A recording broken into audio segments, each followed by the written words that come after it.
আজি এটা বিশেষ কাৰণ এই ভিডিঅ'টো বনালোঁ। আপোনালোকে নিশ্চয় জ্ঞাত সংবাদ মাধ্যমে বা টিভিৰ জৰিয়তে যে যোৱাকালি কংগ্ৰেছে এটা প্ৰতিবাদী কাৰ্যসূচী সাব্যস্ত কৰিছিলে, য'ত নেকি তেওঁলোকৰে কৰ্মী এজন নামটো আছিলে মিদুল ইছলাম।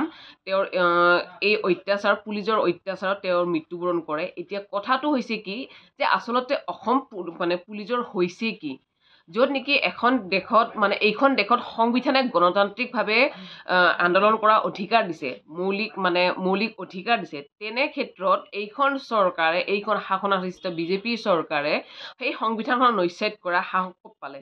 নিশ্চয় তেওঁলোকে হিটলাৰী শাসন চলাইছে, নিশ্চয় তেওঁলোকে গুণ্ডাৰাজ চলাইছে, নিশ্চয় তেওঁলোকে একনায়কত্ববাদ চলাইছে। এতিয়া কথা হ'ল কি, স্পষ্টকৈ মই ক'ব বিচাৰোঁ যে এইখন এখন হত্যাকাৰী চৰকাৰ, আৰু এই চৰকাৰ কাৰণে গণতান্ত্ৰিক আন্দোলনৰ ভাষা বুজি নাপায়। এইখন চৰকাৰে গণতান্ত্ৰিক আন্দোলনক বা সংবিধানক তুচ্ছ-তাচ্ছিল্য জ্ঞান কৰে, যাৰ বাবে অতি নিৰ্মমভাৱে বৰ্বৰচিতভাৱে এজন কংগ্ৰেছ কৰ্মীক তেওঁলোকে হত্যা কৰে। এতিয়া কথাটো হৈছে কি, মাননীয় মুখ্যমন্ত্ৰী হিমন্ত বিশ্ব শৰ্মা ডাঙৰীয়া ইয়াৰ নৈতিক গ্ৰহণ কৰক, লগতে জিপি সিং ডাঙৰীয়া পদত্যাগ কৰক। আজি কিহৰ কাৰণে এনেকুৱা ধৰণৰ ঘটনা হ'ব পাৰে? আৰু এটা বস্তু চাওক, সাংবাদিকক গণতন্ত্ৰৰ চতুৰ্থ স্তম্ভ বুলি কোৱা হয়। তেনে ক্ষেত্ৰত আজি সেই গণতন্ত্ৰৰ চতুৰ্থ স্তম্ভৰো যদি এই দশা, তেতিয়াহ'লে আমাৰ সাধাৰণ ৰাইজৰ অৱস্থাটো কি হ'ব পাৰে এবাৰ আমাৰ ৰাইজে জনাটো ভাল, বুজি পোৱাটো ভাল। গতিকে মই এইখিনি এটাই ক'ব বিচাৰোঁ যে এইখন ফেচিবাদী চৰকাৰ অতি শীঘ্ৰেই নিপাত যাব লাগে, আৰু 26ত এইখন চৰকাৰক ভালকৈ বিদায় দিব লাগে।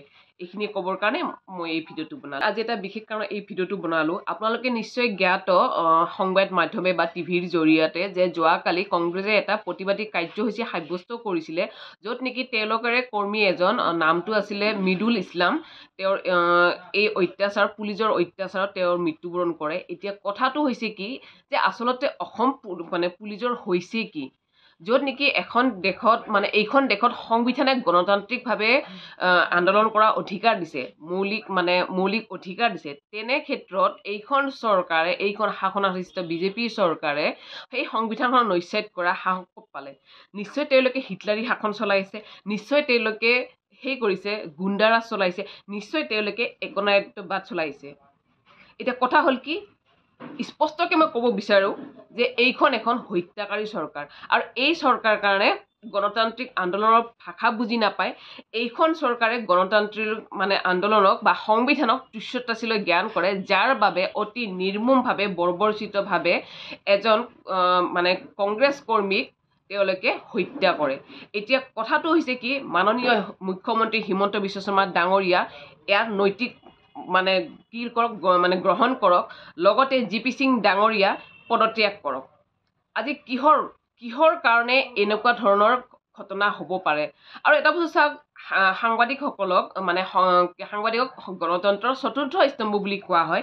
তেনে ক্ষেত্ৰত আজি সেই গণতন্ত্ৰৰ চতুৰ্থ স্তম্ভৰো যদি এই দশা, তেতিয়াহ'লে আমাৰ সাধাৰণ ৰাইজৰ অৱস্থাটো কি হ'ব পাৰে এবাৰ আমাৰ ৰাইজে জনাটো ভাল, বুজি পোৱাটো ভাল।